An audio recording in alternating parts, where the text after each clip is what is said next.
Há coisas que o brasileiro já se acostumou a ver.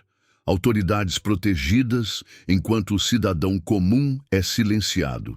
Mas dessa vez, o cenário foi outro.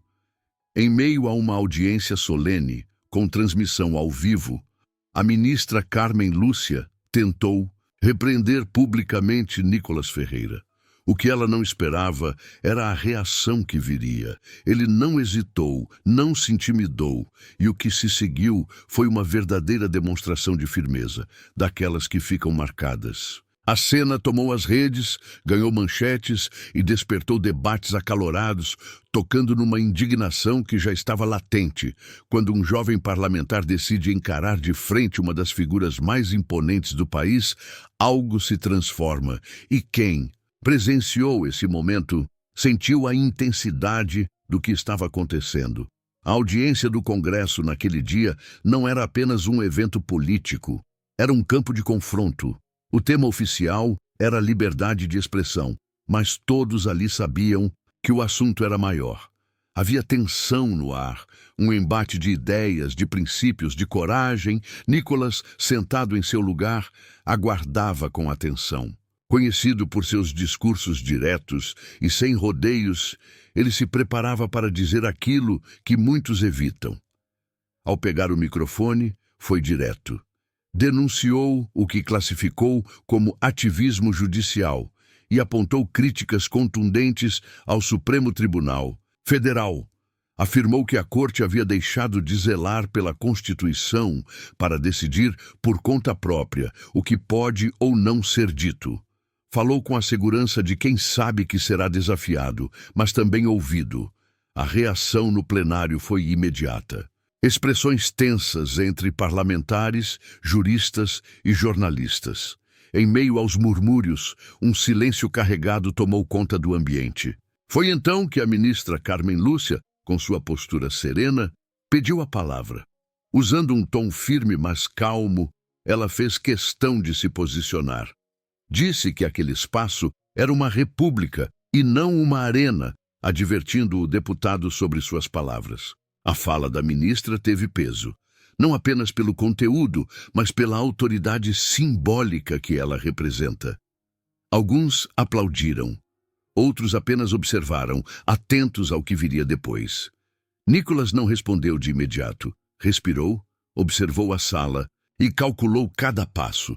O ambiente estava carregado de expectativa. Ele se levantou devagar, pegou o microfone novamente e demonstrou que não recuaria. Sem elevar a voz, mas com firmeza, encarou a situação com postura. Seu olhar foi direto à ministra. Não houve provocação nem agressividade. Apenas a decisão clara de sustentar seu ponto de vista. Era mais do que política, era pessoal. O embate entre os dois já havia ultrapassado a formalidade e alcançado o simbolismo. E naquele momento, o peso do silêncio era quase físico. Cada detalhe contava. O som das câmeras, os olhares imóveis, os gestos contidos, e Nicolas, em meio a tudo isso, parecia dominar o ritmo. Sabia que o impacto de sua fala viria não só do conteúdo, mas do tempo certo. Ao finalmente responder, fê-lo com argumentos afiados e controle absoluto. Um duelo de discursos que paralisou o plenário e marcou a memória política recente. Era uma firmeza rara, daquelas que não se baseiam em tom elevado, mas na convicção tranquila de quem decidiu não se curvar diante do poder. Enquanto muitos esperavam que ele recuasse, Nicolas Ferreira agiu diferente. Segurou o microfone, ajeitou o paletó com naturalidade e começou a falar. Não gritou, não se exaltou, mas suas palavras tinham um peso que silenciava mais do que qualquer voz alta. Havia ali segurança, domínio e propósito. Excelentíssima ministra, com todo o respeito, se estamos numa república, então também é dever da senhora ouvir quem discorda da corte. A frase cortou o ambiente como um raio, simples, direta e impossível de ignorar. O impacto foi imediato.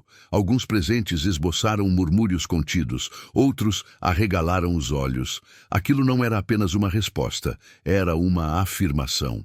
uma reafirmação de que o parlamento ainda respirava, de que a representatividade popular não havia sido totalmente silenciada.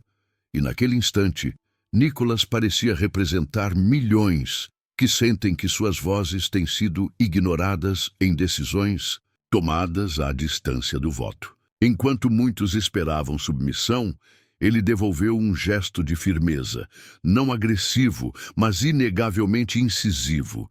E o que chamou a atenção foi a elegância da resposta, sem desrespeito, mas também sem concessões. Ao contrário do que se esperava, ele não buscava vencer no grito, mas sim no argumento. A introdução respeitosa foi só o início. O que viria depois surpreenderia ainda mais. O plenário, agora envolto num silêncio absoluto, estava atento. Não era mais uma atenção difusa, era atenção pura. Nicholas ainda tinha o microfone nas mãos e em seus olhos havia a calma de quem sabe que o que será dito vai ecoar. Era como se ele tivesse aberto uma porta e agora estivesse pronto para atravessar os corredores mais sensíveis da política nacional. Com o tom ainda controlado, começou a detalhar, ponto a ponto, os episódios que, segundo ele, demonstravam os excessos do Supremo Tribunal Federal. Não se tratava de ataques vazios, mas de uma exposição cuidadosamente construída. Mencionou casos de censura a veículos de imprensa, prisões de parlamentares sem julgamento, interferência direta em decisões do Legislativo. Cada exemplo vinha acompanhado de datas, contextos e desdobramentos. Era evidente que não havia improviso, havia preparo. Isso não é falta de respeito, é excesso de silêncio, declarou. A frase foi um espelho. Refletia o incômodo de uma sociedade que aprendeu a temer a força das togas e que muitas vezes se cala diante de abusos. Nicholas verbalizava aquilo que muitos pensam, mas não se atrevem a dizer. E o ambiente já não era o mesmo. Sua fala começava a virar a maré. Ele avançava como um advogado diante de um júri atento, mas seu cliente era o povo. E sua tese direta. O Supremo havia se afastado da Constituição. A Corte virou tribunal de opinião e esqueceu o que é Constituição. A afirmação foi contundente, e naquele momento a concordância ou discordância se tornava secundária. O fato era que ele havia assumido o controle do discurso. Carmen Lúcia permanecia em silêncio. O mediador, também sem palavras. E o público, dividido entre surpresa e admiração, seguia absorvendo cada argumento. A cada ponto levantado, Nicholas parecia subir um degrau, sem teatralidade, sem insultos, apenas com dados, lógica e uma indignação calculada que buscava provocar reflexão. Sua crítica não era contra a justiça em si, mas contra o que ele classificava como uma distorção do seu papel, e mesmo aqueles que não concordavam com ele, escutavam. Quando chegou ao ápice de sua fala, lançou a frase que definiria aquele momento. O problema não é o povo criticar o Supremo, é o Supremo achar que está acima do povo. Foi como se as paredes do Congresso vibrassem com a força daquelas palavras. Era mais do que uma conclusão, era um manifesto, um chamado à consciência. E naquele instante, Nicholas não falava, apenas como parlamentar, mas como canal de uma parcela da população que se sente sem voz. O impacto foi tão forte que o ambiente paralisou. Ninguém sabia ao certo o que fazer, como reagir ou o que dizer após aquela sequência. No centro de tudo, lá estava ele, calmo, seguro e absolutamente convicto do que havia acabado de expor. Mas o mais poderoso ainda estava por vir. Às vezes, o silêncio é mais eloquente do que qualquer discurso. Quando Nicholas encerrou sua fala, o plenário mergulhou num silêncio profundo. Não se ouvia nem o virar de papéis, nem cochichos, nem suspiros. Era como se todos estivessem congelados, esperando por uma reação, especialmente da ministra Carmen Lúcia. Ela, no entanto, permaneceu calada. Não respondeu, não fez gesto algum. Manteve o olhar fixo, a expressão firme, porém carregada de tensão.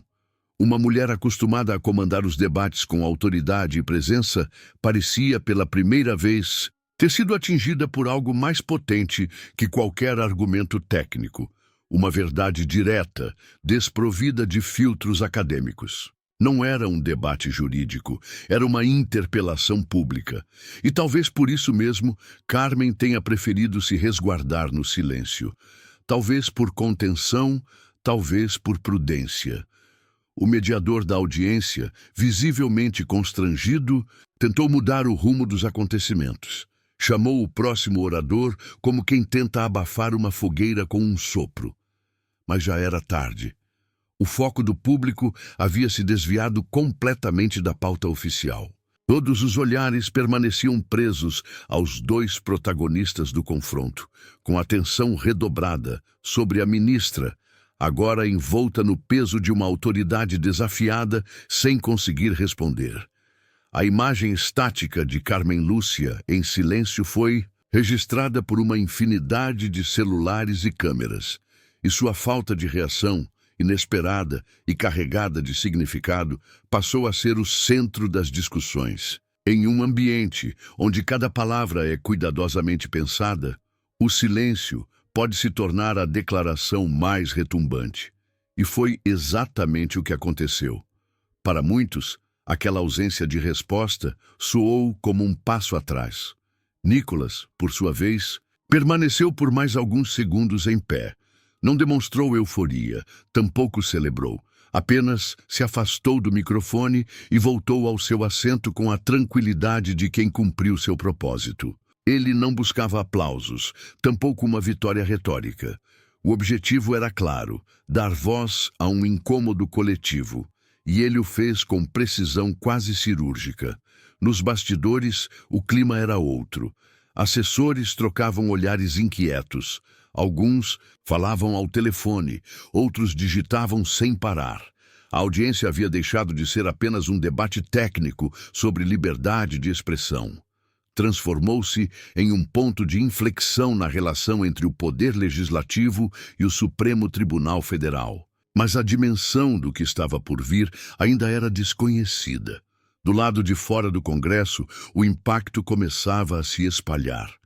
Minutos após o fim da audiência, os primeiros vídeos do embate começaram a circular na internet.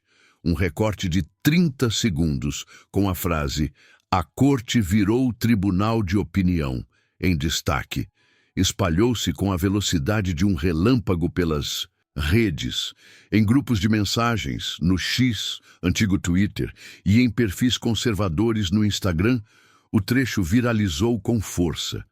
Influenciadores passaram a compartilhar o vídeo com frases como "Finalmente alguém falou o que todos pensam", ou "Esse garoto tem mais coragem que muito engravatado por aí". A narrativa tomou forma rapidamente.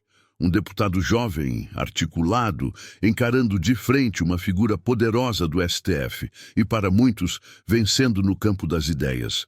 Versões editadas do vídeo surgiram aos montes, com trilhas épicas, efeitos visuais, letras em destaque e emojis inflamados. A internet havia coroado seu protagonista do dia. Mas as reações contrárias também não tardaram. Juristas e analistas mais próximos do establishment criticaram a atitude de Nicholas, acusando-o de populismo e desrespeito institucional. Ainda assim, até entre os críticos havia quem reconhecesse: ele foi eloquente e atingiu um ponto sensível. A frase "o Supremo acha que está acima do povo" entrou rapidamente para os assuntos mais comentados das redes. Tornou-se um mantra para os que acreditam que o judiciário tem agido distante da população. Para esse grupo, o discurso de Nicholas não foi só uma fala, foi uma fagulha em uma pilha de insatisfação acumulada. Um símbolo de resistência num momento em que muitos já haviam perdido as esperanças. Programas de televisão exibiram trechos do embate ao longo da noite, Comentadores se dividiam entre os que viam ali uma quebra de decoro e os que enxergavam a coragem de tocar em temas que ninguém mais ousava. Enquanto isso, nas ruas e nas redes, o sentimento era de catarse, como se finalmente alguém tivesse verbalizado o que há muito tempo se entalava na garganta coletiva. O vídeo alcançou políticos influentes, aliados e adversários. Alguns optaram pelo silêncio, receosos de entrar em um campo minado. Outros, mais oportunistas, aproveitaram a onda para reforçar seu posicionamento público. A frase de Nicolas começou a aparecer em discursos, transmissões ao vivo, podcasts e até em peças gráficas virtuais.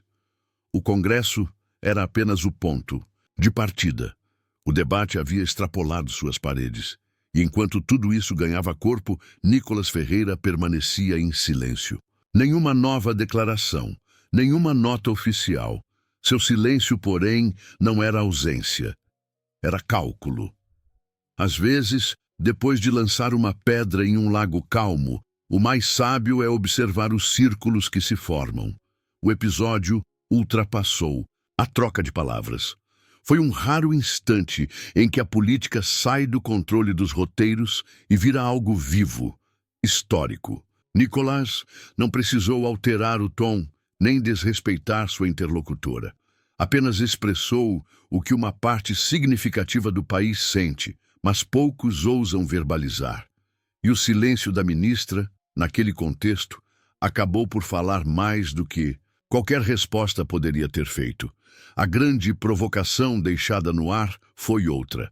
Até quando o direito de criticar instituições será visto como afronta, enquanto o uso desmedido do poder é tratado com normalidade? Continuamos em uma república, ou habitamos uma redoma em que apenas os de cima podem falar? E para você, qual parte mais te causou incômodo nessa situação? As palavras que Nicolas Ferreira teve coragem de dizer ou o silêncio da ministra Carmen Lúcia diante de tudo? Deixa aqui nos comentários a sua visão. A sua opinião também faz parte desse debate.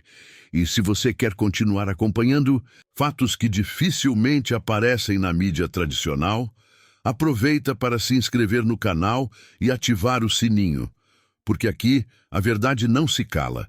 Ela entra mesmo sem ser convidada.